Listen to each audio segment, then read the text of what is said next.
Good morning, everyone. Thank you very much for coming here. Today it's a big event, and we have a very distinguished alumni, Professor PC Agarwal, and many other distinguished guests. So, without much ado, I request our president of TIFR Alumni Association, Professor Vaya, to start the function. Thank you. It's an honor and a privilege for TIFR Alumni Association to organize this 22nd JRD Tata Memorial Lecture, and we have a very distinguished speaker, Dr. Ramadorai. But before we do that, we would also like to take a few minutes to felicitate one of our most distinguished alumni, Professor PC Agrawal.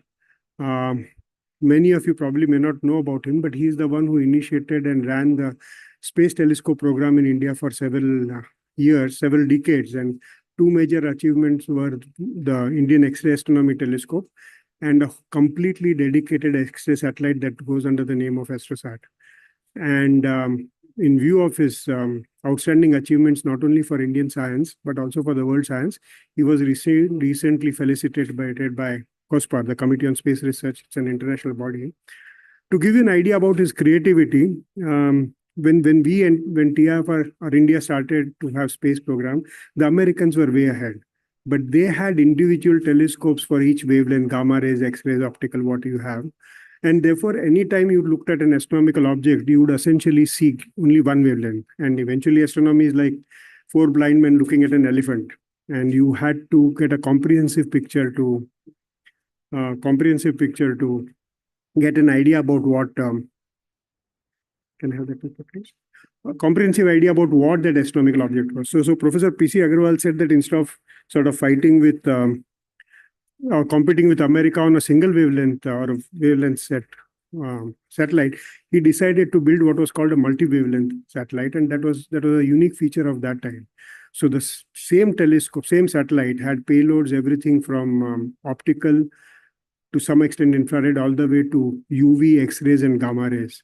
And that was a unique structure because all the instruments were co-aligned, and therefore you got this entire picture of, it was no longer four blind men looking at an object, but it was somebody who could sort of in real time see astronomical object in what it was worth. To the path-breaking style, to the path-breaking method, the satellite has been in space for what, 7 or 8 years, still producing excellent work. I believe the last count was some 250 PhDs from various universities in India, as well as various research institutions in India and abroad. And therefore, it is not surprising that Committee of Space Research should take cognizance of his phenomenal creativity, imagination, leadership, and getting the whole thing approved. I have seen him sweat. I have seen him in his most anxious moments trying to get the satellite through. And ISRO, I can assure you, is not an easy organization because ISRO leaves nothing to chance. And at the slightest thing being improper, they would essentially throw you back. And he went through that struggle for several decades. And today we have India's one of the most successful satellites and one of the most successful astronomy programs of AstroSat. So I think it is befitting that it has done that. I will just read out the citations of going on about him. I will just read out the citation of what COSPAR said. It said, Professor Prahlad Chandra Agrawal has made outstanding contribution to advances in space research in general, and specifically in X-ray astronomy. Under his leadership, innovative spaceborne science instruments for use in balloon, rocket, satellite missions were successfully developed and used. As a postdoctoral research at Caltech in 72 to 75 and at JPL 78 to 80, he contributed immensely to the realization of NASA's HEO-1 A4 instrument that was launched in 76, which produced notable new science. He proposed and led the Indian X-ray astronomy experiment that was on another satellite, flown on IRS-P3, launched in March 1996. He was the originator of the proposal and principal investigator in 2001 to 2011 of India's multi-wavelength satellite AstroSat that was launched in 2015. So it's been in space for 10 years, which produced the discovery of a discovery class results and still is working with 9 years in orbit. He was a member of the Lunar Task Force that set up by ISRO to prepare the project report for India's first space mission, Chandrayaan-1, to define its objectives, techniques, and instrumentations. He was an effective and decisive leader who motivated and guided the instrumentations to overcome the challenges. He has served as chairperson of COSPAR panel on technical problems related to scientific ballooning in 1998 to 2006. And he was also a member of the Scientific Advisory Committee and the chairman of ISRO from 2005 to 2018, 13 long years. That reviewed the proposals for payload for lunar, planetary, and space missions. He was a member of the member or chairperson of the governing council of several prominent research Indian institutions like the Indian Institute of Astrophysics, Aryabhatta Research Institute, ARIES, the Inter-University Center for Astronomy and Astrophysics, IUCA, and Raman Research Institute, and has significantly contributed to the evolution of research program in India and the world. So it's not surprising that we are very proud of him. And as a matter of appreciation for this award was given to him incidentally 2 weeks ago in Korea, South Korea. So let Prabhuji can give him full or token of appreciation, and we request the director to give him. Director sir, can you give him the? Please.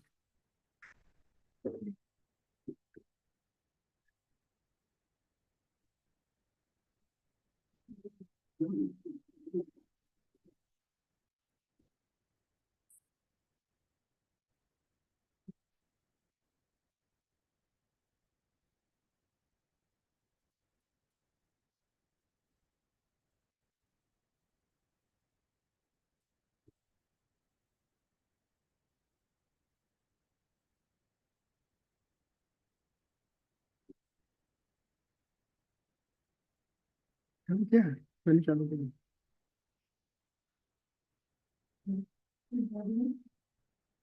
Hello, TIFR Lecture Professor Raman, Dr. Ramadorai, the JRD Tata Lecture Theatre, and my past and present colleagues and friends, and very gentlemen. I'm very happy we facilitated by TIFR Alumni Association. It's an honor to me. And of course, whatever the honor in terms of award of Harry Messiah, who was actually physicist, but also atmospheric scientist, and he was a member of the COSPAR Bureau. This award is given every year, every 2 years, and I was shortlisted and given this year. So I humbly accept it, but I always remember that whatever little I could achieve in life, and especially at TIFR, was due to the very hard work and dedication of the staff, especially engineer technical staff, who was instrumental in the design electronic systems. So I'm grateful to my groups who actually are associated 5 instruments, of which 3 extra instruments were built at TIFR. Okay? One was built at ISRO Satellite Center, and a UV telescope, which is very fantastic characteristics, was built by the Tandon and his team at IIA. So it was a multi-corporate, multi vision, and I think it was unique of its kind. In fact, all the instruments are working. For 9 years, have been spent in orbit. Thousands of objects have been observed, and a lot of data is still to be analyzed. Hope it will continue to function. So this is one thing which I feel very happy that it is my last project. It is done doing very well. So I wish to thank all the members of the principal instrument teams, namely Professor K.P. Singh, Professor A.R. Rao, Professor Raman, and all the other colleagues. I'm grateful to them. So whatever little I could do is because of teamwork. Paraksha, they designed the electronics. And it is all homemade. One thing which I'm proud is that we didn't import these ready-made electronics.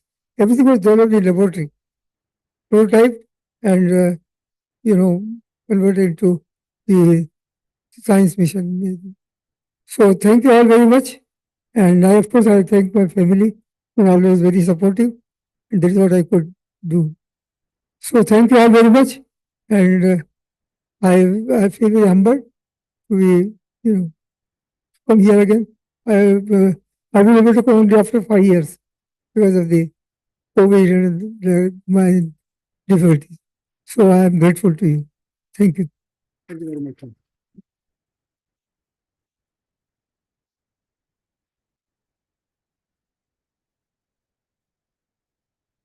Thank you, Professor Bhaiya, and thank you, Professor Agarwal. Once again, congratulations on behalf of everyone here. We are very proud of you and your achievements. So now, good afternoon to everyone. Shri S. Ramadorai, Professor P.C. Agarwal, Professor Jairam Chenglur, our Director TIFR, Professor Mayank Bhaiya, President TAA, and all esteemed guests. Welcome to this special occasion of the JRD Tata Memorial Lecture Series, launched on July 29, 2002 by the Alumni Association. This lecture series has been a platform for exceptional individuals to share their insights and expertise. So our inaugural speaker, Professor Yashpal, set a very high standard with his engaging talk on science with engagement and passion. Since then, we have been honored to host a remarkable lineup of speakers, including Professor Obed Siddiqui, Professor Devendra Lal, Professor M.G.K. Menon, and Dr. Anil Kakodkar, to name just a few. And recent speakers like Dr. Kaushik Basu and Mr. Chris Gopal Krishnan and Professor Ajay Sood have also been greatly contributed to this series. So today we are privileged to welcome Mr. S. Ramadorai as our speaker. Mr. Ramadorai, sir, is a distinguished leader with a rich career spanning several sectors. He served as the chairman of the National Skill Development Agency, NSDA, and the National Skill Development Corporation, NSDC, from 2011 to 2016, where he focused on enhancing skill development through technology and collaboration. He's currently the chairperson for Mission Karma Yogi Bharat, a major initiative for civil services capacity building. His tenure at Tata Consultancy Services, TCS, was equally impressive, where he led the company through significant milestones, including its IPO, and contributed as vice chairman until 2014. So his contributions have been widely recognized, including the prestigious Padma Bhushan Award. So beyond his professional achievements, Mr. Ramadorai is also very passionate about photography and Indian classical music, and he's also a very avid person who looks after all these paintings and all that. He loves those. So now I request our director, Professor Jairam Chenglur, to welcome him and give him the mic.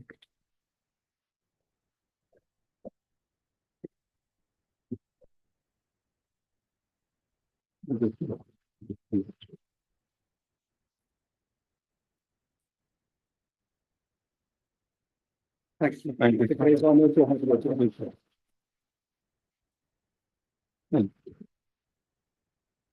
Thank you, sir.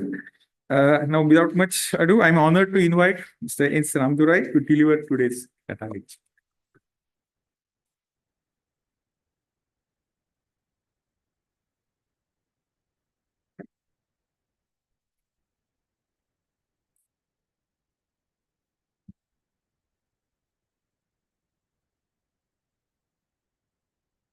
Can you all hear me, please? Yes. I'm truly honored to be here today to deliver the 22nd JRD Memorial Lecture. Some of us have met him, took a lot of guidance from him.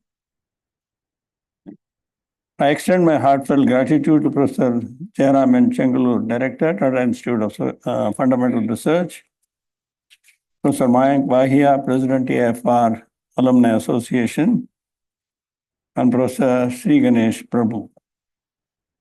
Before I begin, I would like to extend my warmest congratulations to Professor Prahalad Chandra Agarwal for having made history as the first Indian recipient of the prestigious Caspar Harry Massey Award 2024 for space research.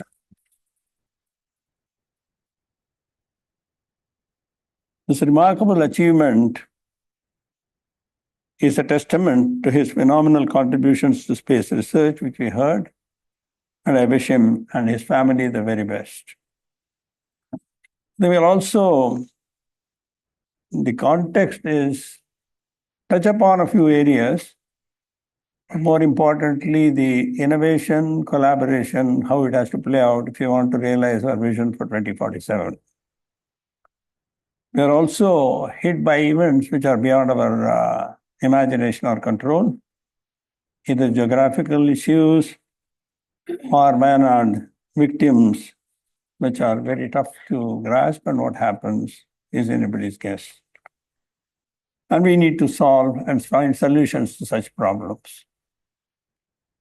I spent over 52 years in the Tata Group, of which most of it was TCS. That was my first job in a way when I came from the US and the IT industry, and being a proud member of the Tata Group. I find it deeply meaningful to celebrate the 120th birth anniversary of JRD Tata, a little bit on reflecting our future. That's why I chose this topic, which was easy for me in a way and not confusing for most of you. And I'm no expert on science to preach or communicate any of those. I think the subject resonates with the enduring spirit of JRD Tata, whose commitment to progress, innovation, and excellence is absolutely legendary. As we look forward to 2047, which is our centenary year of independence, it is crucial to envision how we harness innovation to drive sustainable growth. The actors or the participants have only increased. This is for the prosperity of our citizens and also our influence in the world. I think it's by envisioning the future and mapping the path forward that we pay our truest tribute to the legacy of JRD Tata and Dr. Homi Bhabha. Their foresight and contribution to science and society were not just confined to their era, but were aimed at inspiring future generations to make meaningful contribution to the society and expand the boundaries of what is possible. Scientists essentially form the rare group of people who have the power to solve most of humanity's biggest challenges, whether they are climate change, chronic diseases, or sustainable supply of food and energy.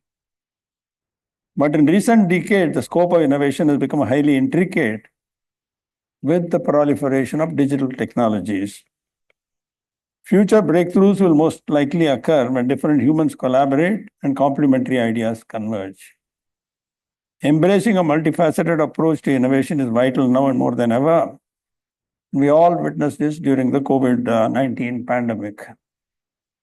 We'll also move through the rich history of India's scientific research, the foundation that established a robust ecosystem of scientific inquiry in our country, and here is an example. We'll focus on the interplay between deep science and technological advances in shaping the future, and why there is a need for interdisciplinary and cross-sector collaboration among different stakeholders, essentially to achieve breakthroughs with speed and adoption of advancements at scale. I think scale is our biggest challenge. Proof of concepts are okay, but scale, and that's what we try to learn and try to practice in building an organization like TCS, which today is one of the largest private sector employees of about 600,000 plus, with a revenue of about 30 billion annual and a profitability of about 26% net margin, with a market cap of about 200 billion, which is about 50% of the whole Tata Group. And it has been there that way.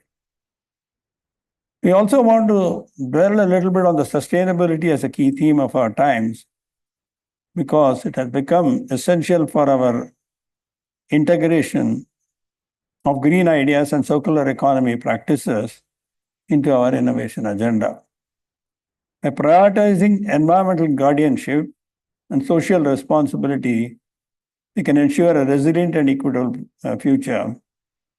I think we also want to revisit the embracing the principles and values institutionalized by JRD Tata, how to take it forward, because he put a vision in 1981 for a 2030 India.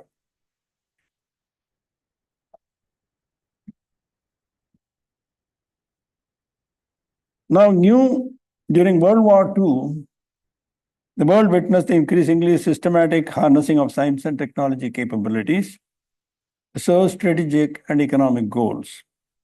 The small club of highly industrialized countries had kept their dominant position in their research and development capabilities. But what made the world order transform was the emergence of a handful of new members who significantly increased their research efforts during the phase where India and Brazil came to the forefront, and the dynamic Asian economies, whether it was Taiwan, Japan, South Korea, China, and Hong Kong. Now, in the second half of the 19th century, along with India's freedom struggle, a new wave of knowledge and science has also emerged in the country. And many of the eminent scientists were born during this period, whether it was Jagdish Chandra Bose, Prafulla Chandra Ray, Srinivasan Ramanujan, and Chandrasekhar Venkataraman, C.V. Raman. They are the first generation scientists of modern India whose works and ideals gave a new direction to Indian science. I think there is an interesting aside where the Indian National Academy and the Indian Academy of Sciences and the National Academy of Sciences were all founded in the pre-independence era between 1930 and 1935. In fact, the emphasis on modern science had begun in colonial India 10 years after the Battle of Plassey in 1757, where Robert Clive founded the Survey of India, which is now the oldest organization of the Department of Science and Technology in the Government of India. This organization helped them in making the map of the country. I think post-independent Pandit Jawaharlal Nehru initiated many reforms to promote higher education in science and technology, with the establishment of several science and technology institutions. And I quote him, "The future belongs to science and those who make friends with science." That's what Jawaharlal Nehru had said. Here it's important to note that the presence of the Tata Group, because I'm part of that group, so I'll dwell on that quite a bit, whose history in more than 150 years is intertwined with India's journey towards modernization and development. And every operating company practices that and carries that forward.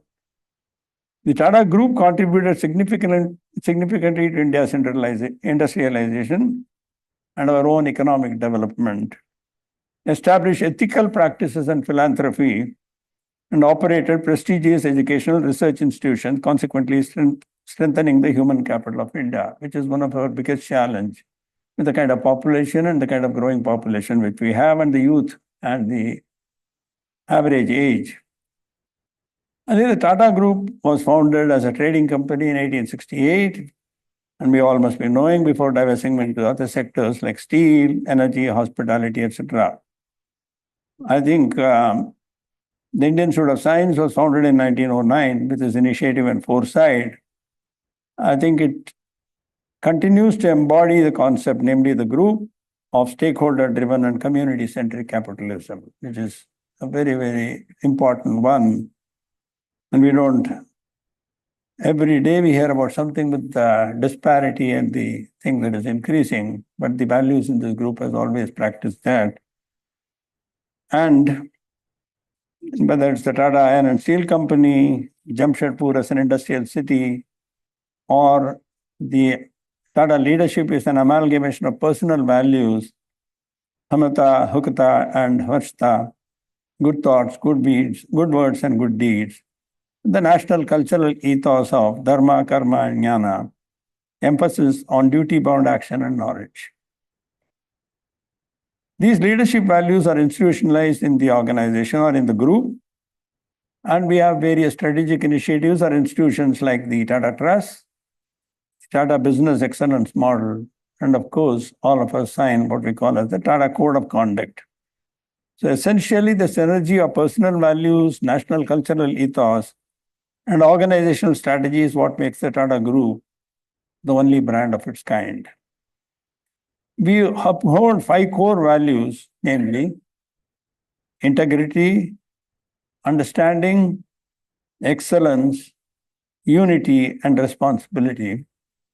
And the commitment to nation and community building has been the key theme across its business initiatives, whether it's in healthcare, hospitality, energy, education, or consumer goods. You can go on and on, but the mid-1990s, the Code of Conduct was introduced to codify the value systems on which the Tata Group has been built and often referred to as the Tata's Bible for perpetuating the long-held Tata ethos.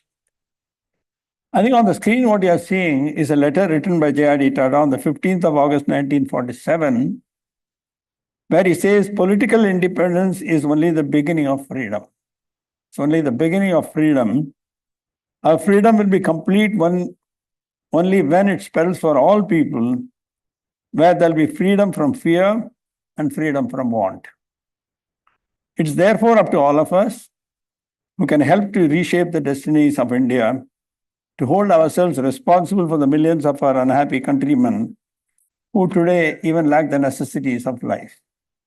For them and for the unborn generations to come, we essentially need to build and strive to build a new India in which freedom will mean a better and a happier life, equal rights and equal opportunities, and last but not the least, social justice for all. So even after 75 years of independence, his words are absolutely irrelevant, or even though we had many successes, we still have a long way to go. I think other photographs are the Indian Institute of Science, established on the 27th of May 1909, and the Tata Group newsletter, 15th of August 1947.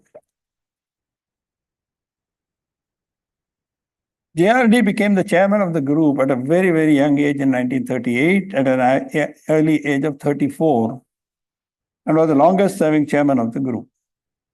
JRD has not just inherited the Tata Group from Jamshedji, he also inherited Jamshedji's legacy of vision and commitment to innovation and the nation's progress. Under JRD's leadership, the Tata Group expanded its horizon and it contributed significantly to India's industrial and economic landscape. He essentially strengthened the values of Jamshedji had seeded. He was devoted to bringing a world-class technical prowess to projects at home. His deep commitment to scientific research and education led to substantial investment in these areas. Of course, as a passionate pilot, and he was the chairman of Air India and established that. We are happy this has come to our fold, is now in the Tata Group fold, and you'll see excellence in the couple of years to come. I think the projects JRD played an active role was the Tata Memorial Hospital. Till 1957, it was funded by the Tata Trust. I think that was his beginning of the visionary approach of JRD. I think during a meeting in 1937, JRD made a statement that would shape the future of the hospital. We should treat research almost as important as treatment. That's what he said in 1937. I think this unconventional thought became a guiding principle for many subsequent projects. He brought mobility to the nation by building homegrown trucks at the state-of-the-art engineering complex. I can, again, like I said, these are important milestones in the history of the group, whether it was in manufacturing, whether it was in the IT sector, in the services sector, hotels, or design engineers like the TCE, Tata Consulting Engineers.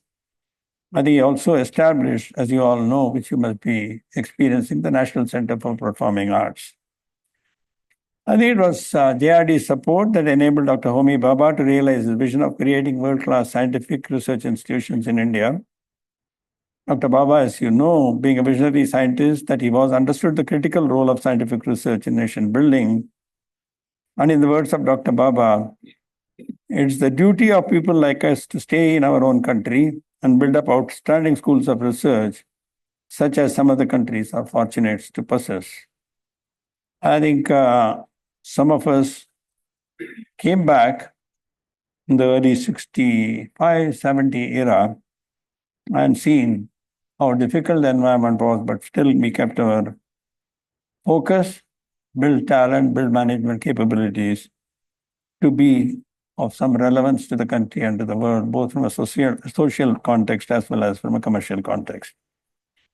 I think we have to celebrate Dr. Homi Bhabha not only for his extraordinary scientific prowess, but also for his exceptional institution building capabilities, and that established a firm culture of science in the country, and it has continues and thrived for 3 decades. I think he was successful in translating his vision of creating an idea of research based on original thinking in a presidential address by Dr. Baba in 1963 at the National Institute of Sciences in India. He had said a scientific institution has to be grown with great care like a tree. And TIFR, as you all know, or you are part of that, has since its establishment been a beacon of scientific excellence. It has nurtured generations of scientists and contributing to groundbreaking research and essentially major scientific discoveries. I think its establishment was a key milestone in India's scientific journey, and a lot of these institutions, which have been formed subsequently, are shaped from here. I think it's an amazing, proud moment for all of us. Now, there's another picture where, since I come from TCS, I thought I should put this visual. It has played the TIFR role in shaping the India's computing tech capability. The general purpose digital computer designed by the computer group of TIFR in 1956 was the first digital electronic computer to be designed and built in India.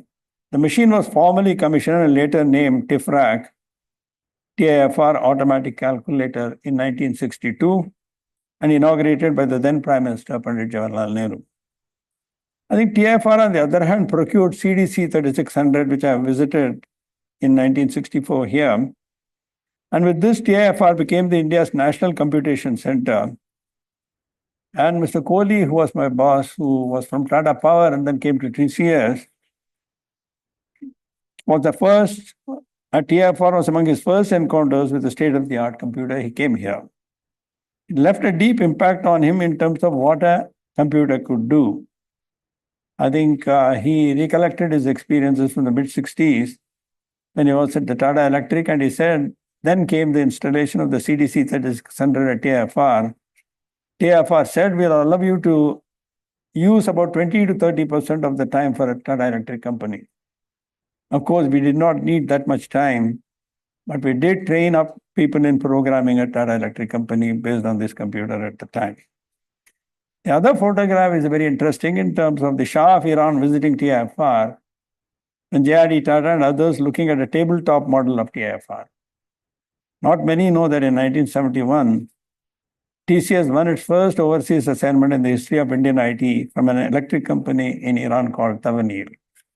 Most of the inventory control, the transmission towers, etc., were all part of our experience. Now, this is another research institution where we all played a part. The Tata Institute of Social Sciences is the National Institute of Advanced Studies in Bangalore, where other manifestations of JRD's deep conviction in the importance of multidisciplinary research. The reason I brought this is multidisciplinary research. These were established to address the research needs on subjects at the intersection of science, social science, and humanities that had a direct relationship with social impact. I think it was always at the back of the mind. Are we touching the citizens at large? Are we of relevance to the communities? Are we making a difference both in a commercial and a social impact? I think during my tenure as the chairperson of Tata Institute of Social Sciences, I ensured that we promoted research initiatives that aligned with JRD's vision and values. And we always subjected both NIAS, TISS to external audits, whether the program, project, institution was living up to the values of the founder itself. We had to submit to the Tata Trust on what we were doing and what we were achieving at the end of the day. A metrics-based approach, an outcome-based approach, that has been the theme running through every single company in the group. I'll touch upon that a little bit as we move along. We at TCS also placed a strong emphasis on research and innovation. TRDDC, the Tata Research Development and Design Center, this was founded in 1981. It was our first dedicated research center, and essentially it was ahead of its time.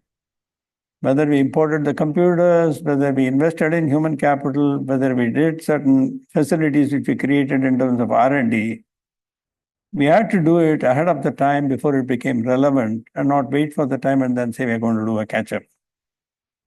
I think it was a pioneer in corporate-run R&D. And most of the research was undertaken by government-run labs or university departments. I think its success set path for the expansion of research at TCS. And over the years, TCS has set up more R&D centers and innovation labs to bridge the gap between innovative ideas and their applications in the real world.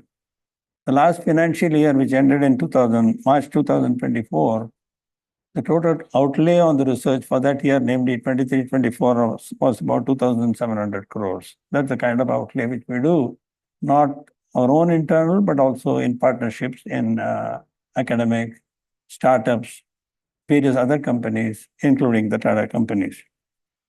I think I remember one of our faculty members at the R&D Center, Professor Keshav Vittal Nori. He was a research scientist here who joined in 1983 our research institution.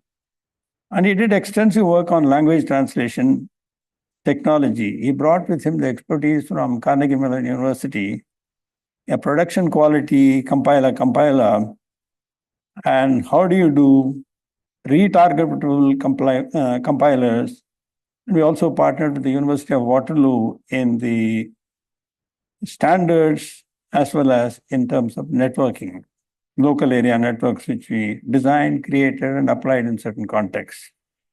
I think these international partnerships contributed significantly, helped us to apply some of these to automation of code and speed of execution, etc. I think of late we established in the year 2006 the TCS Co-Innovation Network, COIN as we call it, where the stakeholders are multiple, not just the TCS employees. And this was then inaugurated by the President of India, Dr. APJ Abdul Kalam. This was that technology breakthrough could happen anywhere in the world, but no single company, however big, could claim to be doing it all by itself. And we did some very seminal COIN collaborations was with the Stanford University in the field of privacy. And the collaboration catalyzed the creation of a suite of data privacy tools.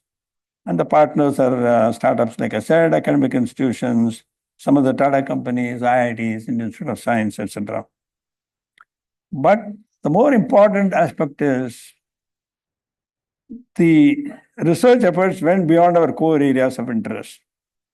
I mean, early research in new materials at TRDC resulted in the development of Swatch, a water filter, low-cost water purifier made from rice husk, ash, and nanosilver particles, which went on to made a huge impact as it made potable water accessible, afforded to a large number of people. We subsequently, in partnership with Titan and Tata Chemicals, designed the whole filter and then hand it over to them to commercialize the same technology out of TRDC.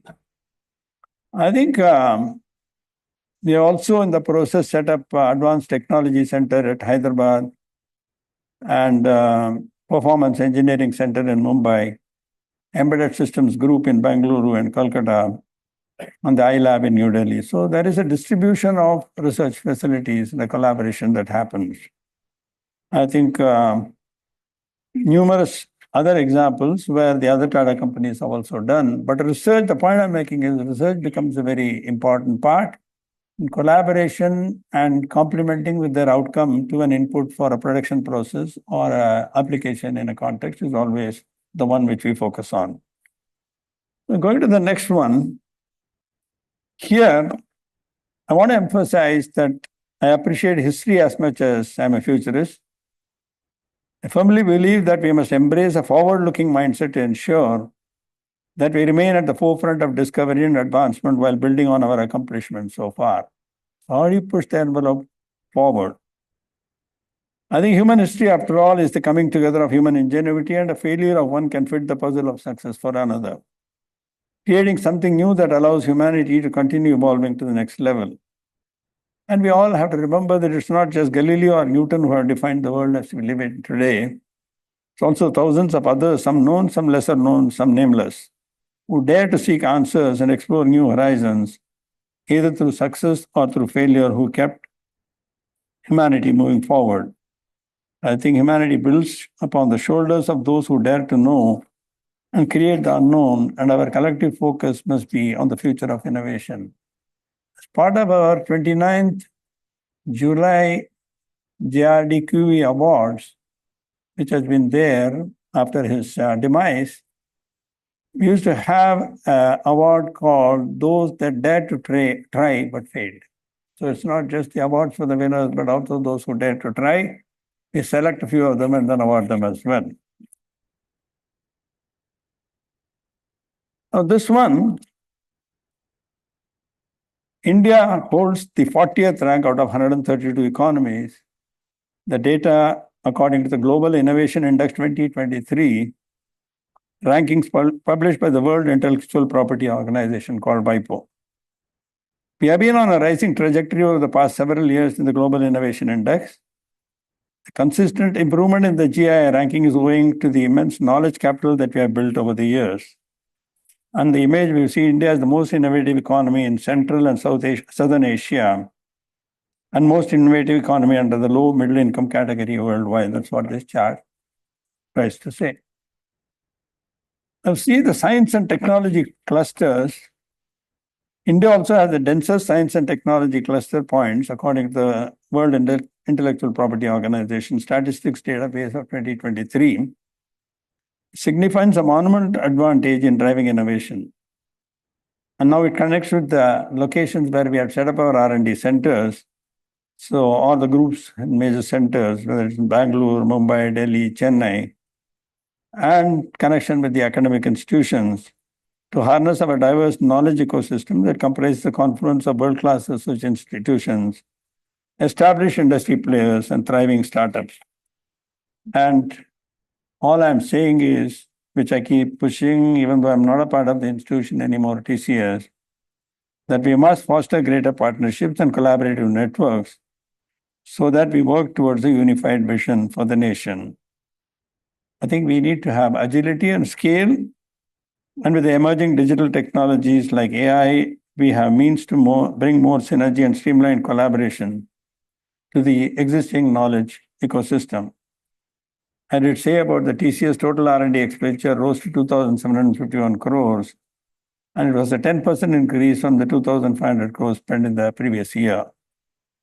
I think the data for the Government of India, I could only get the 2021 figures and not possible to get the latest data, so I left it out. Go to the next chart. Science and technology essentially represent separate universes of activities that are highly interdependent yet distinct from each other. Science creates new knowledge, as you know, serves as a direct source of ideas for new technological possibilities. On the other hand, technology makes the benefit of scientific discovery accessible on a large scale and be integrated into everyday life. The metaphor I like to use is two strands of DNA that cannot be truly functional until they are paired. And if you take the initial creation of a microchip, it's a product of scientific inquiry, but mass-producing microchips at low cost and high precision requires advancement in manufacturing technology, which India is trying to attempt now, and the group is trying to attempt. But history has been transformed by many distinct waves of science and technology that reshaped industries and societies, and each wave is marked by innovations such as the steam engine, electricity, steel, chemical, pharmaceuticals, etc.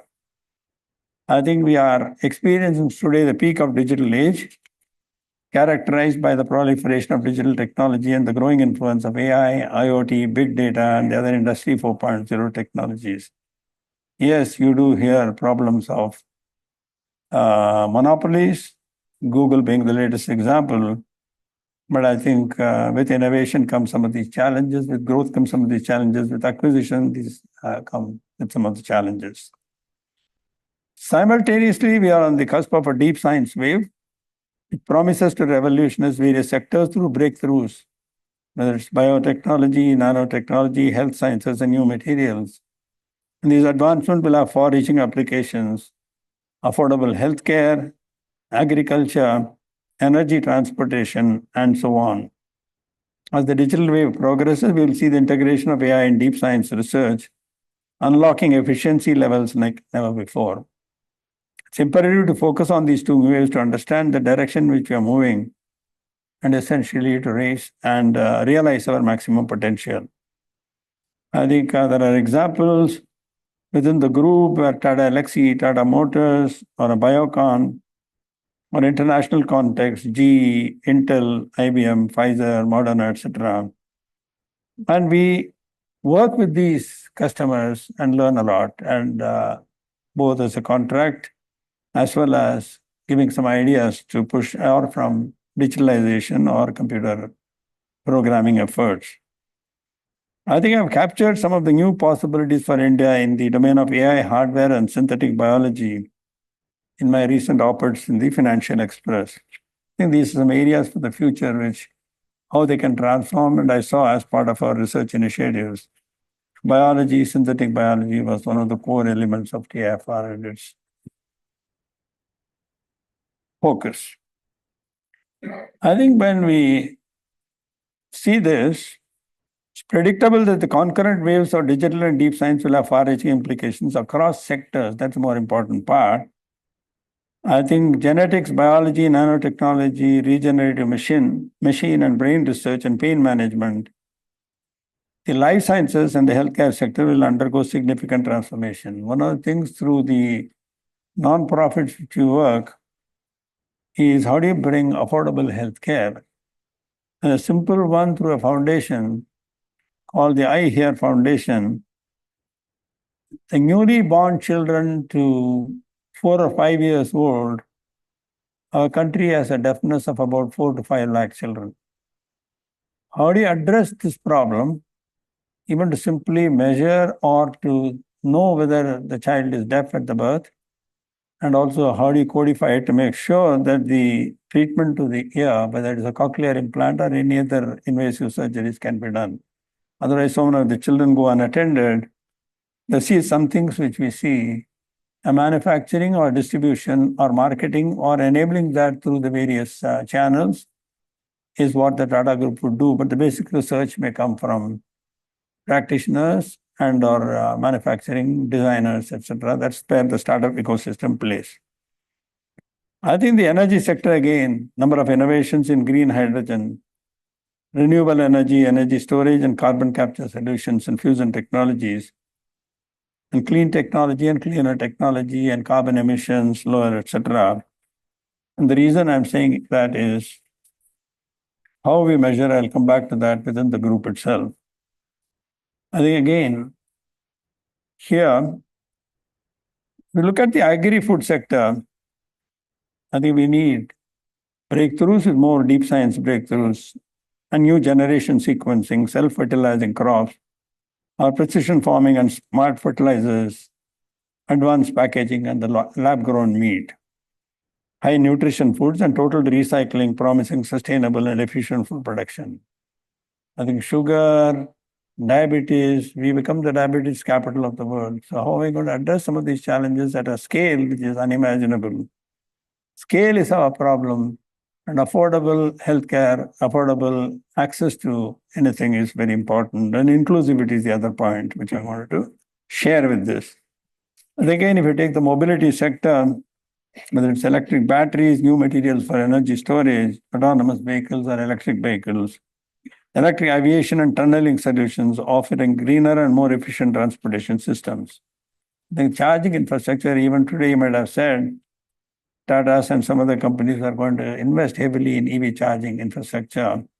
They're committed to producing that so that the group, as well as the companies whom we sell the products to, or the people who experience that, can go towards a low carbon or a sustainability kind of an initiatives. I think these I'm mentioning because the Tatas are committed and we look at the future in these areas. And that's the most important message there. Now, when you look at this chart, as we say, they are supposed to revolutionize different sectors, but then it's important to recognize the broader context in which these advancements are unfolding. When you look at the World Economic Forum's Global Risk Chart 23-24, this is the latest one, it shows basically two short-term and long-term global risks. In the top 10 of them, the chart highlights the complexity and interdependencies of our world, and essentially the important message is international collaboration, cooperation. We had to apply our minds together so that we move towards new innovations and strategies to essentially mitigate these risks. I think research in material science can lead to creation of new catalysts for industrial process and reducing emissions. What we are essentially saying is all these can create new inclusive socio-economic models, reducing essentially the strain on societies and the environment. I think in 2024, we have seen already major climate disasters, including devastating floods in several regions and unprecedented heat waves affecting millions. Cyber failures have disrupted critical infrastructure, impacting everything from transportation to healthcare to banking. Other major worry is the disinformation is fueling polarization in a year when 40 countries have elections. These are not isolated events, these are new constants impacting our lives as we speak, highlighting the urgent need for robust strategies and action. I think the technology is being misused, and how do you address some of these issues? So this offers an important, huge potential, but our success will ultimately depend on how effectively we address and mitigate these global risks. Now I'll touch upon the collaboration and agility. I think if we want to achieve the agility and the time for speed, agility in innovation is a must, and it can be achieved through a robust collaboration. When we have diverse stakeholders coming together and foster an environment where unique perspectives and skills converge, that is when new solutions and possibilities emerge. I think the spirit of collaboration has been innate in the history of TIFR, and I happened to read the book Growing the Tree of Science, written by Indira Chaudhary, where Dr. Baba's efforts to promote a culture of science without borders is very well documented. I think that's again a message for all of us to see. I think a very poignant story of Dr. Baba's sense of borderless collaboration concerns the Chinese mathematician S.S. Chern. During the intense civil war in China in 1948, Baba wrote to Chern at the Mathematical Institute of the Academia Sinica at Nanking, which Chern himself had founded in 1946 after returning from Princeton. Dr. Baba offered an invitation to Chern to spend 1 year in TIFR as a visiting professor. By the time Chern had already accepted J.R. Oppenheimer's offer at the Institute of Advanced Study at Princeton, but was deeply grateful to Dr. Baba's invitation. This story reflects the generosity of spirit and the global mindset that one is needed to have to build an institution of TIFR standing. It's a beautiful example.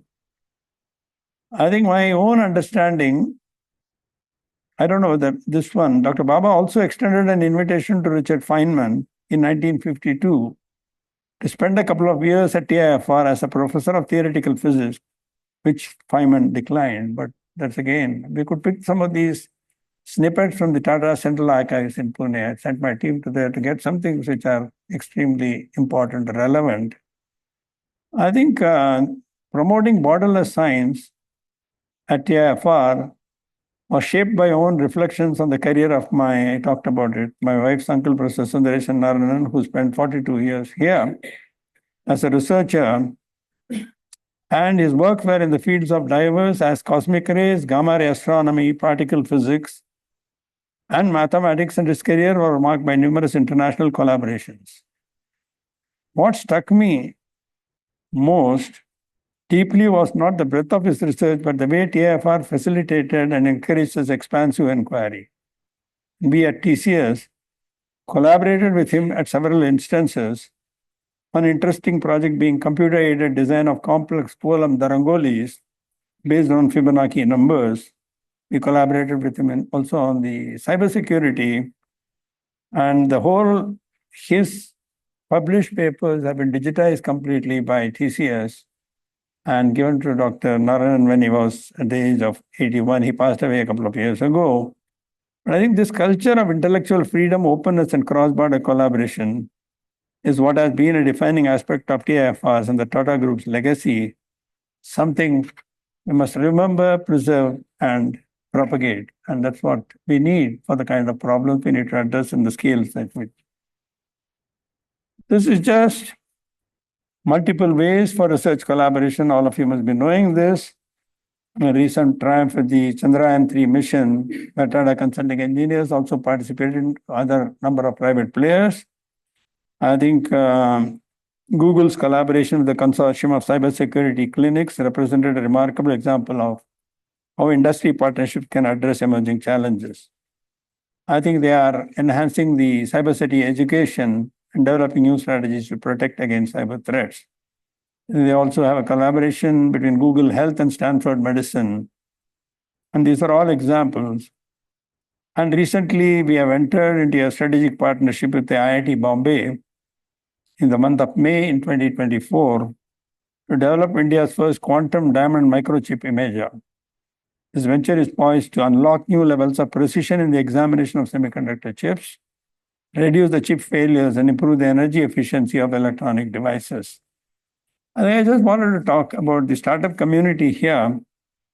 Today, the Indian deep tech startup ecosystem, with over 3,000 startups, is growing at an impressive 53% CAGR across 85 cities and represents a dynamic force driving innovation in fields ranging from disease diagnosis and autonomous vehicles to video analytics and emotion AI. It's important for all of us to remember these happenings, collaborate wherever possible, nurture some of these by seed funding, but I think build those inventive use cases and build essentially a symbiotic relationship, bringing more agility in the innovation ecosystem if you want to realize our dreams of 2047. I think we can include more actors into the fold who bring ground-level insights and practical experience to the table, such as the local institutions, implementation partners, and community groups. An integration of international bodies provides a global scope to share the best practices across borders, governments, again, having a pivotal role to play by providing the regulatory support, funding, and policy frameworks. There's an array of stakeholders. I think recent budget also addressed the startup issues of angel tax, which was a bugbear, and I think that's been addressed as part of our budget. At the same time, digitization, of course, ensures that we make our collaborative innovation networks more dynamic. I think the integration of AI can greatly increase our research efficiency by automating data analysis, predicting trends, and optimizing resource allocation. I think these are very, very important, which I thought I should mention with the startup ecosystem. The common forms of partnership, I don't want to dwell too much on this, other than the academia and the collaboration with the industry is absolutely critical. I think in 2003, I just want to mention because I was personally involved in it, we developed the Tata BioSuite, versatile software package for advanced biotech research in collaboration with India's leading academic institution through the New Millennium Indian Technology Leadership Initiative, which was essentially sponsored by the Council of Scientific and Industrial Research. It was one of the earliest experiments through a public-private research collaboration, which we did at Pune, and took it to the market together. I think TSR, TCS and CSR, again, have recently joined forces to design new chemical entities using AI to treat SARS-CoV-2. I think there's another one which we have set up across the world called TCS Spaceport Innovation Hubs that have been set up across the globe, including multiple locations in India. We have in London, Tokyo, Amsterdam, Pittsburgh, New York, with the various universities around those areas, and the TCS Innovation Lab at Indian Institute of Science. The PACE Innovation Network framework is designed to accelerate the development of new technologies and impactful solutions by fostering collaboration among different stakeholders. I think this is what we are good at, taking it to the market and implementing on the ground, whereas the research and the collaborative research makes sense. And today's we have number of patents as I'll get the statistics sometime, but I do have it, where we have granted 4,146 patents, of which cumulative applications were 8,194 at the end of June 2024. I think these are some of the areas where TCS is driving innovation through the Passport innovation system I talked about. These areas you can just reflect, and I don't have to go into the details of this. There may be some synergies where between the research initiatives or TIFR across the country, across various locations. How do you partner? How do you look at problem definition and then take it to a level that is possible at a speed which is important? Go to the next one. Let's talk about sustainability, which was another major theme I wanted to bring out, because any Vision 247 and charting a future of innovation, we must move to sustainability. I think we saw on the global risk slide, sustainability is no longer a buzzword. It's the defining theme of our times. I think this sustainability-oriented thinking and circular economy practices will help us create novel solutions that can maximize resource utilization, minimize waste, and bring social equity. I think at the Tata Group, sustainability has been integral to our DNA, deeply embedded in our ethos and operations. Both Jamshedji as well as JRD laid great emphasis on balancing industrial progress with environmental conservation and community development. And we created what we call as a Tata Sustainability Group in 2014. And as part of our policy, each company has institutionalized our commitment to sustainable practices, and we have to adhere to sustainability reporting consistent with global reporting frameworks. So at the end of each financial year, sustainability reporting is a must. It is also assessment is done through our Tata Business Excellence Model. It's one of the sections where they evaluate a company or any of the entities under this framework. And more recently, we have launched Project Alingana that outlines the Tata's approach to achieving net zero by 2045. The overall group level net zero we want to achieve by 2045 in progress from 2030 to 2045. And more organizations, institutions can replicate Tata model to align themselves with the broader sustainability goals. That was the theme here. If you look at this, the kind of disruptions which we started with, I think we are, as a society, perpetually navigating through a landscape fraught with challenges and uncertainties. From mega trends like climate change and urbanization, to trends like geopolitical conflict disrupting supply chains, to unpredictable wildcard events such as the COVID-19 pandemic and terror attacks. The recent Microsoft cyber failure, which you must have heard or seen or experienced, exemplifies how vulnerabilities in our digital infrastructure can lead to significant far-reaching consequences in an increasingly interconnected world. And understanding and preparing for these disruptions is essential as we strive to build a resilient future. And we must address the root causes rather than just a cursory look and fixing the problem as it happens. I think the end goal must be to create systems that are more adaptable, resilient, and capable of withstanding the shocks and stress on volatility, uncertainty, complexity in an ambiguous world. I think I just wanted to bring that, and we are seeing that. Now, of course, when you look at anything, measurement is what plays in our mind all the time. And these are the 17 Sustainability Development Goals. They provide you a comprehensive blueprint for achieving a better and a more sustainable future for all. Then there are 17 goals to address a range of global challenges, including poverty, inequality, climate change, environmental degradation, peace, and justice. I think these principles have to be incorporated in our innovation strategies for making progress towards these 17 goals, especially in the face of unprecedented disruptions. I think the group is already aligning with these goals. and presenting it as part of our submissions in the Tata Business Excellence Model. Another way to look at it is the cluster-based approach is an important approach that can help us towards SDGs effectivity.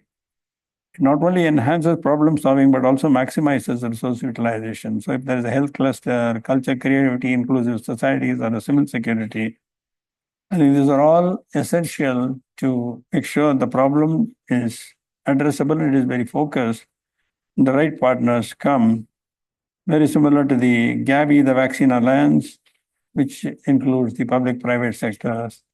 And there are some examples which are there, which I just wanted to touch upon.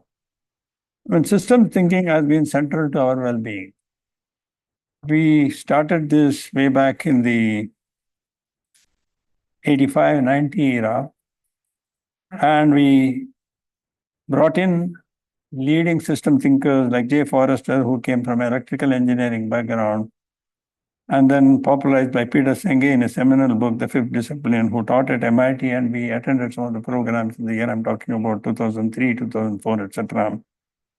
And they always understand that there are always multiple factors leading to a systems problem. And we created a Systems and a Cybernetics Institute at Hyderabad, applied the context to the Reserve Bank of India, the power sector, and also a simple thing like attrition in the group and attrition at TCS. These are some problems where system thinking was brought in. Because otherwise people used to say, you pay a higher salary, nobody will go. But the more salary you pay, the more people leave because somebody else is there to pay them higher. So that logic doesn't work. Essentially, the tools, techniques, processes, and continuous improvement has been a way of life, and empowerment and leadership development and succession planning are all built into our practice. And we are measured on that. The responsibilities go with that. And we are there to educate or help people to grow into that kind of a model. So we always used to say, if you want to join the Tata Group, there are only 3 companies in the country when we wanted to come. Either you had to join the government, or join the Tata Group, or go back where you came from. Because these were the values and it was very difficult to get in. I think very important is the impact assessment. In terms of scientific, social, and economic impact is crucial for ensuring that the benefits are maximized while mitigating potential risks. I think assessment takes multiple forms, and you see the action on the ground. And you must have seen this kind of a chart. And the Institute of Scientific Information has published an annual G20 scorecard available on a site called clarivate.com, the research and innovation capabilities of the G20 details. I think the fruits of implementation is what we always worry. If you promise something to a customer, how do you deliver that value proposition? And in the eyes of the customer, what we experience. And this is what we are embarked have been by the government of India with regard to the national mission, Karmayogi mission, where we have built a digital platform with a cloud infrastructure and a content that is provided by multiple people, whether it's the central training institutes, advanced training institutes of the government, or by academic institutions or training providers, including the private sector. The idea is to scale and enable a rule-based to a role-based model of transmission to the government, and competency building, where the competency only will be the next role rather than automatic promotions after 3 years, 5 years, whatever it is. We have so far built about 40 lakh civil servants on the platform, and the task is we need to get about 34 million, including the states. But on the scale of this initiative has never been done as a human resource exercise in any part of the world. I think this is the kind of pushing the envelope which are happening. I think that's what we learn, that's what we practice, and that's what we day in and day preach based on the value systems put by the founders. I think Coming to the last section, I think we are approaching our independence 2047 centenary year. The vision for the future as given by the government, as pushed beyond 2030 from the late JRD Tata, is both ambitious and transformative. First and foremost, the Tatas always think of as nation builders in partnership with the government and citizens and the community. This theme we never forget.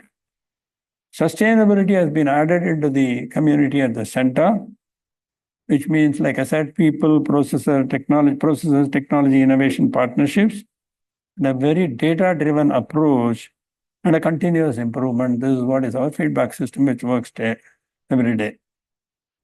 I think this vision intersects with the enduring legacy of JRD, who in the 1981 lecture, India 2030, envisioned a future of controlled population growth, scientific breakthroughs, and robust economic growth. He said India has made significant strides on many fronts, yet challenges remain. But by drawing inspiration from JRD's values and leveraging contemporary frameworks, which I talked about, the Tata Business Excellence Model, we have the opportunity to realize our vision across multiple parameters. I think we also started an initiative with young minds to help them think in a positive direction. That's what we call as a Tata Building in India essay competition. Provides a unique platform to encourage young leaders of tomorrow to showcase their expressions in writing on a host of national and social issues. A simple idea that can help us build a participatory models for envisioning the future.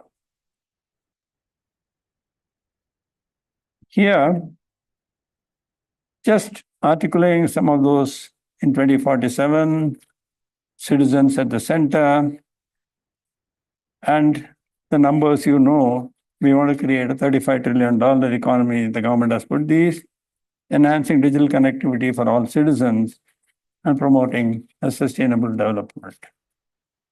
The envisaging in all these sectors, I think not a dream, but an achievable reality is what we believe. And with unparalleled science and technology capabilities, a robust pool of STEM talent, cutting-edge digital public infrastructure, and immense potential for our demographic dividend.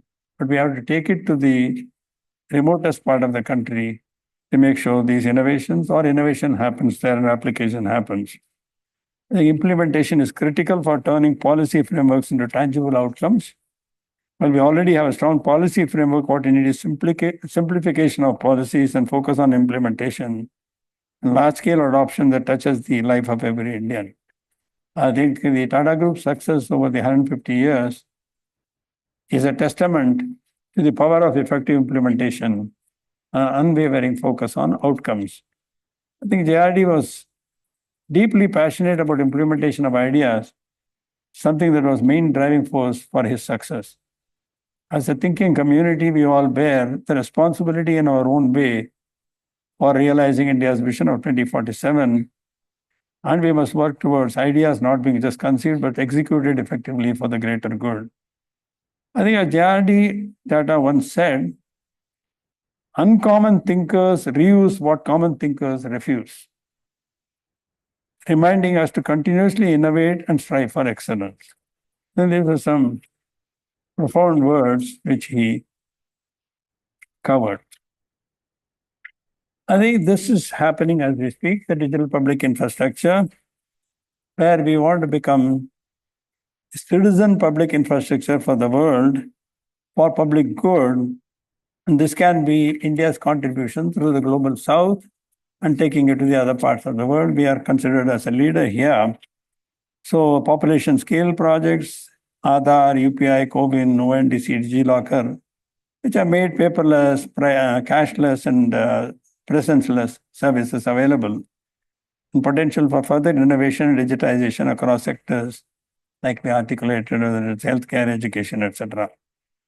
I think we work with the IIM in Bangalore to enhance this and how do you take it forward without saying is our ownership, because it's absolutely open source and we can share the knowledge and help the people to seek the benefits.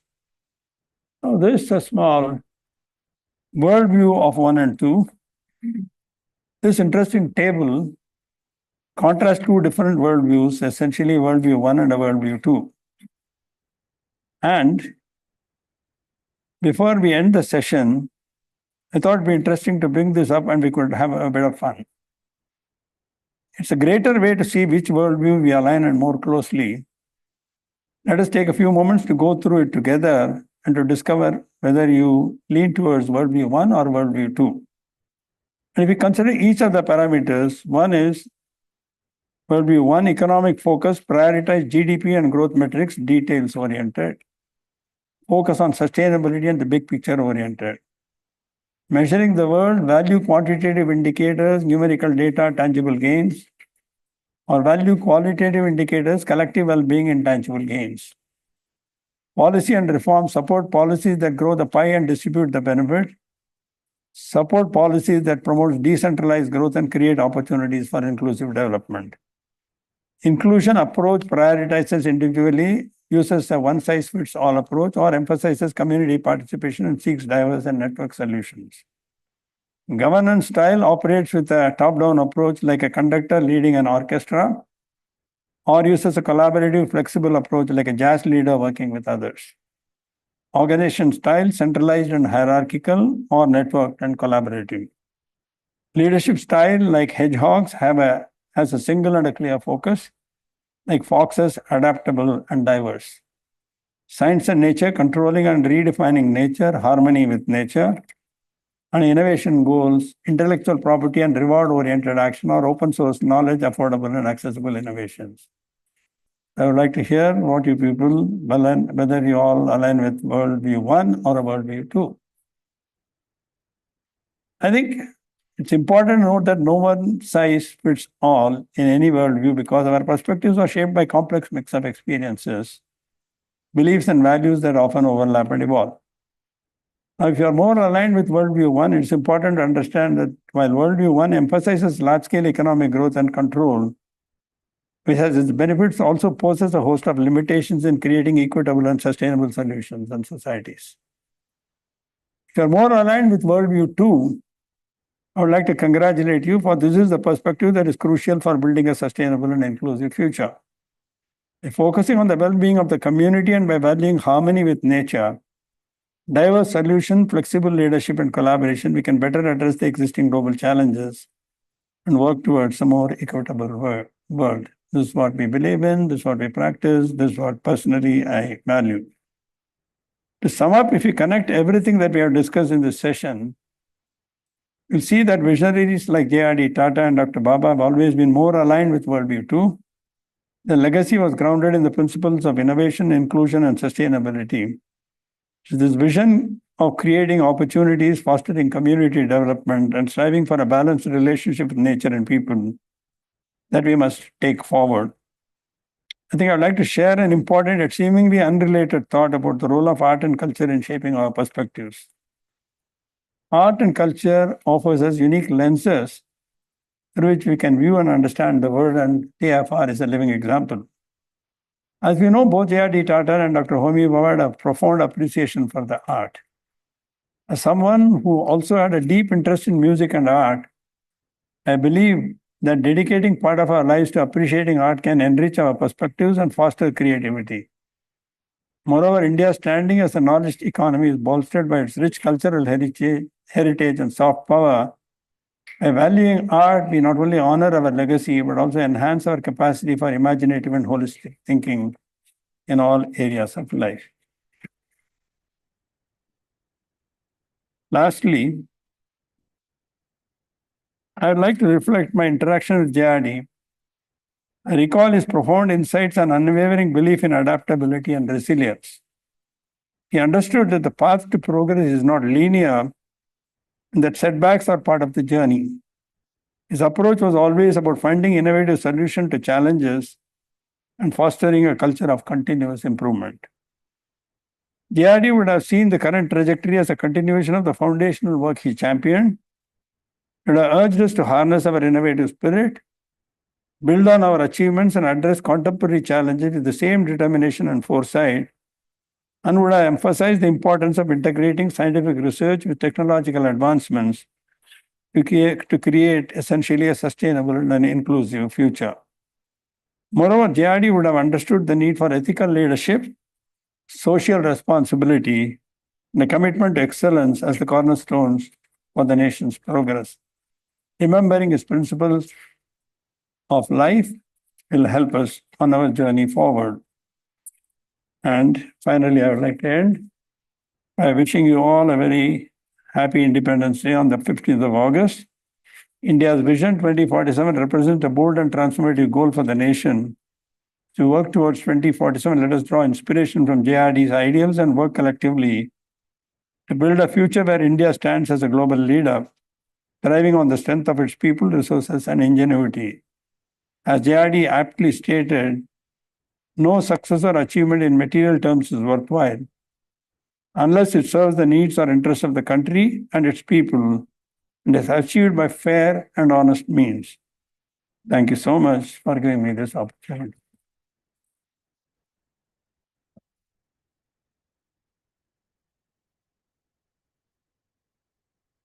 Thank you, Dr. Ramadorai, for such a wonderful talk, and this is so. So the talk is now open for questions and comments. Or advice. Respected Honorable Sir. Indeed, a nice talk. I could enjoy that. But regarding your innovation listing, you listed this healthcare, energy, and agri-food and mobility like that. I think you should include education also. We need to produce human resource with skilled human resource. Yes, sir. Okay, that is the main thing. We not necessarily just produce people with the university degrees and they are not able to do and deliver these things in the lab. See, that's why we created the National Skill Development Corporation and the Skill Development Agency under Dr. Manmohan Singh, which has been carried forward by the current government. I think both the private sector on entrepreneurs have to create the jobs. Unless the demand is there, the supply side falls. The supply side also has to incorporate the aptitude for a certain profession or a certain skill. So, and the compensation for such skills must be recognized instead of a PhD getting more, whereas a welder who operates in a most difficult environment not getting anything. I think these are some things which we are trying to address. The government is very conscious. Even this budget, the unemployment is so high that they have to address it, and the corporate sector has to play its role. Yeah, Professor Pinto. Biggest challenge is considered to be green energy. We are producing so much carbonization world. Delhi temperature was 52 degrees in May. And the biggest survival, sustainability will be survival of humanity itself. We go on consuming natural fuels like this. Hydrogen is the material. Entire universe uses hydrogen. So hydrogen is the way to go. Government of India recognizes, but nothing seems to be happening much because funding is so little. And we are not really focusing on generating green hydrogen using solar power. This is one area I think one has to really consider if you have to really, as a humanity, you have to survive. It's a very serious matter, actually. It's a very, very serious matter. But I think my request is, if TIFR is working in this area and there's a partnership with Tata Motors or any of the Tata Group companies, you must look at funding for this so that there is a dedicated effort to focus on this with the help of the government also. I think today government is one of the important stakeholders. We cannot afford to not have them as part of our thinking. Yeah, Mr. Rajiv. Sir, the Indian IT industry has long been seen more of a service provider, and the kind of disruption we are seeing at the international scene with in the artificial intelligence and generative AI field. Do you see the scenario within the country changing in the next 5, 10 years? And if you could share some specific areas in which the TCS group is actively working and enabling that disruption to come to India? Yes. I think, first of all, the services will be a part of any industry or any manufactured goods. Services and products go hand in hand. That's the first change that has happened. The market for India was zero when we started on our IT journey, and the whole market was in the international context. So we had to relate only through services and not a product designed here for a market in the US. Today it's borderless, and we are able to think of both product as well as services together, and products which are conceptualized for the world and then manufactured or designed from here and developed from here. That is where the 3,000 entrepreneurs which have set up in these clusters are making a big difference, and the kind of impact they are having is very profound. Companies like TCS, if they only rely, if they are not in services or other IT companies, they have a danger of being displaced completely, and the newer companies will take over. And the innovation and innovators' dilemma is that where Professor Clayton Christensen from Harvard, who no longer was on the TCS board, has captured some of these and how companies fail or how industry fails by not innovating enough. And this message has gone very, whether it's healthcare, whether it's education, whether it's skills, whether it is manufacturing, whether it is services. I think that's important and that's happening. But I think you got to be patient, where some things will accelerate very quickly. Some things will take its time. Sometimes it will be very frustrating, but then you got to move from that and not give up. And that's what we all practiced, and we all stayed here, because every third day when I was a CEO, I'll get 10 jobs saying that I'll give you better salary. Why don't you go to the US? Your family will be happy, etc. But you can't change your mind. Otherwise, people, I remember out of my batch from Indian Institute of Science of 43 people, 41 stayed back in the US. That's not an India we want to build, right?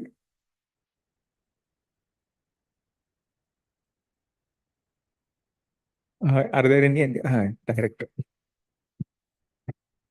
Sorry, maybe I'll just make a comment which is partly triggered by talks that we had in the recent past about energy security. I think just a month ago, we had the former chairman of the department, Mr. Vyas, talk to us about it. So one of the comments that he made after sort of, looking at the data, and he presented it to us also, is that in a country with the population density of India and the amount of renewable resources that we have, that actually renewable energy in the, when we are talking about the energy demand in 2047, is not really going to be adequate. And he made a very strong case that actually the traditional nuclear power is something which is actually, yes, exactly. Yes, so I just wanted to, because you did talk about energy security and so on, but you had more about fusion, I think, than the traditional fission kind of. But on the small modular reactors, I have told the chairman of the group a lot, saying that they have to do this. I think Tata Power is embarked on that for sure. Similarly, in my interactions with Dr. Chidambaram or Dr. Kakodkar, we keep talking about this in certain non-profits we are a part of. But I think that's our future for sure. And that's one of the important components of our future. Whole gestation period of how long it takes to commission a reactor with all the regulatory approvals is the challenge, I think. The other comment, I think that probably as a scientific institution, our worldview is clearly closer to what you called worldview 2 than worldview 1. Not necessarily. We can mix the two also. We can definitely mix the two, and we do certainly have, some top-down approach, but a lot of things actually happen organically. But yeah, that's the comment I wanted to make, that probably both of them have their pluses and minuses, and one need not sort of... But my own experience in TCS, when I took over as the CEO in 1996, we were about under $400 million revenue. I was 13 years as the CEO when I retired in 2009 as the CEO and became the vice chairman. By empowering and creating the kind of depth in talent, education, leadership development, etc., we grew to $6 billion with about 142 or 145,000 employees. Today, again, adopting the same model, only with totally 3 CEOs in the last 50 plus years. We have gone to, like I said, $30 billion with about 600,000 employees. My challenge to them is, how do you reduce 600,000 to 300,000, put the other 300 somewhere else, but get a quantum jump in terms of a $60 billion company or a $100 billion company, because the tools are available, AI is available, reuse is available. So you're right, you have to combine, and disruptive ideas has to be embedded in corporations. Corporations, as they become bigger, they become themselves a drag. A lot of hiding happens where you cannot easily make out how somebody is floating around. But I think you have to keep cleaning the processes every couple of years, strategy again, and that's what the board is supposed to do. But these are important messages. But I think we have built a culture of listening, culture of inclusion, culture of experimenting, and not being afraid of failures. But we can learn from all of you. And the main message here was, as I looked at it and looked through all things, activities TIFR is doing, 1 or 2 projects may not be enough. How do you scale up to see more projects of more focus with the group itself? And looking at the budget of TIFR from the government, to me, if I were any of you, I would say, why can't you aim for a 5,000 to 10,000 crore budget? Can we handle it is the other question. But that's the kind of number we should focus on, to say that we want to build research capabilities, the funding to the extent, make a very big difference to all of our lives. Except that I won't be there because I'm already reaching 80.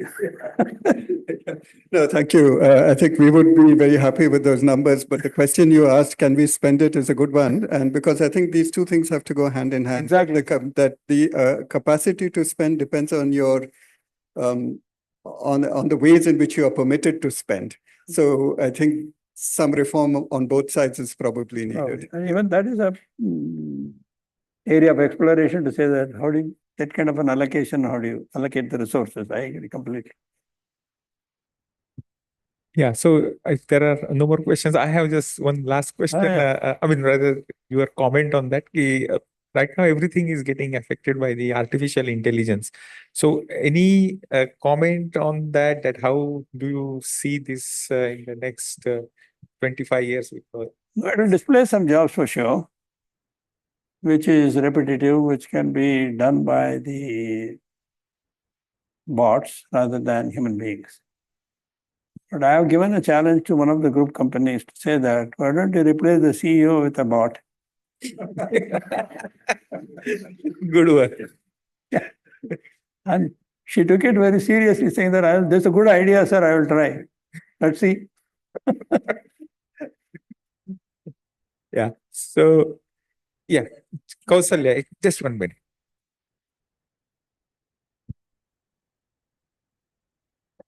In a similar line to last question, like traditional programming can be replaced by or assisted AI assisted programming, which is much faster at pace. That is what we hear from the industry. Is TCS exploring some kind of a thing like that? Yes. Talk to Dr. Harry Quinn. He is heading our research in Pune. So I told him also before I came for this, saying that he should connect with TIFR, and he has promised to do that. Harry is very tightly connected. Correct. He took over from Anantakrishnan. Yeah, I just came to listen to your talk. I'm like spouse of a faculty here, and I happen to work with TCS from 96 to 2007, and then another Tata company, and it was immense pleasure to listen to you. Thank you. I would have met you a couple of times while I was working there. And I have seen, I mean, it was very nostalgic because I have witnessed the growth. I mean, just in terms of when I joined TCS in early 96, it was worldwide 8,500. And when I left for another Tata company in 2007, it was 1,43,000. And I have witnessed that growth and that vision of leadership, and it was amazing. And I learned a lot, and it was very nice listening to you. Thank you. One of the small comments I want to finish with. After a formal retirement, I'm part of almost 11 or 12 NGOs, all non-profits, whether it's in energy, water, sustainability, biodiversity, etc. Plus education, skilling, which So the most satisfaction you have to measure by impact rather than by the money you made or the profit you made. That's number one. That's the lesson. And the question comes, why did you wait for long till retirement? Why didn't you incorporate into your behavior right in the beginning itself? That's the second message which we all need to be there. Third is when you go into the airport and go through the security, sometimes this security person looks up and down and looks at the Aadhaar card or whatever is your thing. Then he says, my daughter is working in TCS, and this has taken the trajectory of the family to a different level. And that kind of impact is what we are talking about at scale. These are isolated incidences, but the fact that they believe that they have transformed to an IT sector, and we started a program called Ignite, this was way back in 2006 or something, where we went to 5,000 colleges across the country, length and breadth, and science graduates, commerce graduates, we took them in 3 years, we made them as good as any IIT person. And there are about 5,000 of them deployed. They left, they have done startups, they are part of Chennai Mathematical Institute as an example. These are the kind of transformations we are talking about where CEOs or leaders have to measure, and this is the value system which the group has given us the opportunity. Thank you. Okay, thank you. Thank you, sir, for such a wonderful and thought-provoking talk. And thanks for coming here. It has been a great pleasure. So I also thank all of you for coming here. And now I declare that the program is function is over. Thank you so much.